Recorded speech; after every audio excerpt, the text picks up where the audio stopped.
మాఘ అమావాస్యను పురస్కరించుకుని మెదక్ జిల్లా చేగుంట మండల పరిధిలోని కర్నాల్పల్లి గ్రామంలో ఉన్నటువంటి శ్రీ రేణుక ఎల్లమ్మ తల్లి జాతర సందర్భంగా మాజీ ఎమ్మెల్యే మైనంపల్లి హనుమంతరావు, జిల్లా కాంగ్రెస్ అధ్యక్షులు ఆంజనేయులు గౌడ్, చెరుకు శ్రీనివాస్ రెడ్డి అమ్మవారిని దర్శించుకున్నారు. వారికి ఆలయ అర్చకులు పూర్ణ కుంభంతో ఘనంగా స్వాగతం పలికారు. ఆలయ అర్చకులు ప్రత్యేక పూజలు నిర్వహించి అమ్మవారి తీర్థ ప్రసాదాలు అందజేశారు.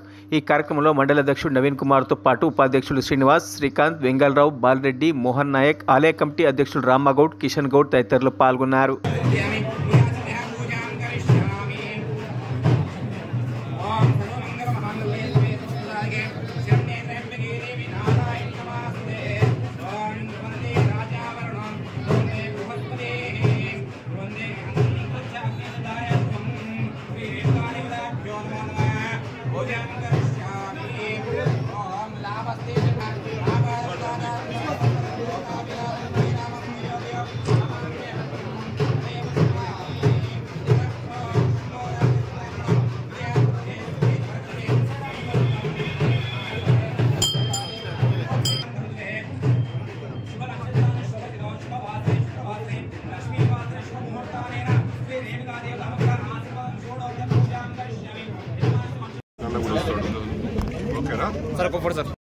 మరిన్ని అప్డేట్స్ కోసం మా ఛానల్ని సబ్స్క్రైబ్ చేయండి.